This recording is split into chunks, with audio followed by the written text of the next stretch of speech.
అందరూ ఇటు వచ్చేసింది.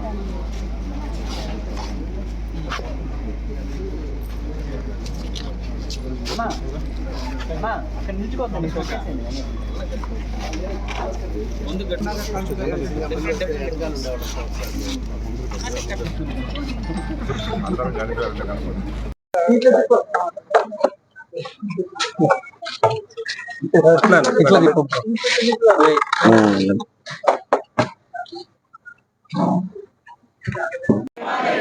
ఎమ్మెల్యే టికెట్ మిగతా కోట గారికి, మిగతా కోట గారికి, మిగతా కోట గారికి శ్రీకాళహస్తి ఎమ్మెల్యే టికెట్.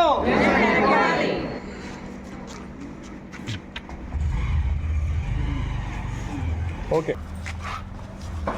జై జనసేన, జై జనసేన, జై జనసేన. పవన్ కళ్యాణ్ గారి నాయకత్వం, పవన్ కళ్యాణ్ గారి నాయకత్వం. నుంచి వెళ్తున్నారు మహిళలు, ఏమి కూడా ఉంది. తపాసులు పిలుస్తున్నా డోర్ తీసాం. ఇది పేర్చి మా ఇంట్లో వాళ్ళకి వేస్తే ఏంటి పరిస్థితి?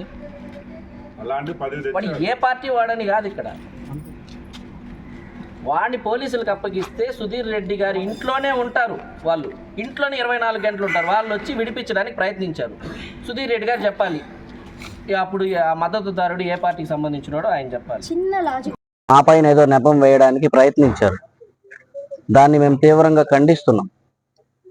సీటు రాలేదని మేము ఆవేదనతో, బాధతో కుంగిపోయి ఇంట్లో ఉంటే కొంతమంది వ్యక్తులు రాత్రి, ఇది మనమున్న స్థలం 4 అంతస్తుల బిల్డింగ్లో కింద మా ఇల్లు ఉంటుంది, పైన పార్టీ ఆఫీస్ ఉంటుంది.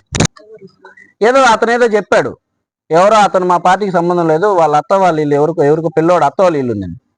నేను సుధీర్ రెడ్డి గారికి చెప్తున్నా, మీరు రండి, ఈ చుట్టుపక్కల ఎక్కడన్నా ఎవరు అత్త వాళ్ళ ఇల్లు ఉన్నా మీరు నిరూపిస్తే మీరేం చెప్తే దానికి మేము రెడీ. అట్లా ఇక్కడ వాళ్ళ అత్త వాళ్ళ ఇల్లు లేదు అంటే మీరు పోటీలో నుంచి తప్పుకుంటారా? ఎంతండి, పొత్తులో ఉన్నాం, పొత్తు ధర్మం పాటించాలని ఈ 3 రోజులుగా నేను కానీ వినుత కానీ ఎక్కడ బయట ఒక మాట మాట్లాడలేదు. ఎందుకంటే మా ఒక మాట కూడా చాలా ఇబ్బందికరం అవుతుంది అని. ఈ రోజు సభ తర్వాత ఏదైతే సభ చిలకలూరుపేటలో జరుగుతుందో ఆ సభ తర్వాత కళ్యాణ్ గారు మనల్ని పిలుస్తానన్నారు, నన్ను పిలిచి మాట్లాడతానన్నారు. ఎటువంటి భరోసా మనకిస్తారో, మీ అందరికీ నేను ఎటువంటి భరోసా ఇవ్వాలో నేను మాట్లాడతాను. ఖచ్చితంగా ఎక్కడ తగ్గనివ్వను. కళ్యాణ్ గారితో మాట్లాడాక మరొక్కసారి ప్రెస్ మిత్రులందరినీ పిలిచి, మా పార్టీ నాయకుల్ని, వీర మహిళని, జన సైనికులందరినీ పిలిచి మా కార్యాచరణ చెప్పి ఖచ్చితంగా మేము చెప్తున్నాం, ఎక్కడ తగ్గము. కళ్యాణ్ గారిని నమ్ముకొని ఉన్నాము. పవన్ కళ్యాణ్ గారు ఏది చెప్తే అది ఫాలో అవడానికి సిద్ధంగా ఉన్నాము. పవన్ కళ్యాణ్ గారు పిలిచి మాట్లాడాక మేమందరం మా కార్యాచరణ ఏంటో మీ ముందుకు తీసుకొస్తాము. ఒకటైతే చెప్పగలుగుతాను, జన సైనికులను ఎక్కడ తగ్గించి మాట్లాడితే మాత్రం సహించము. ఎక్కడ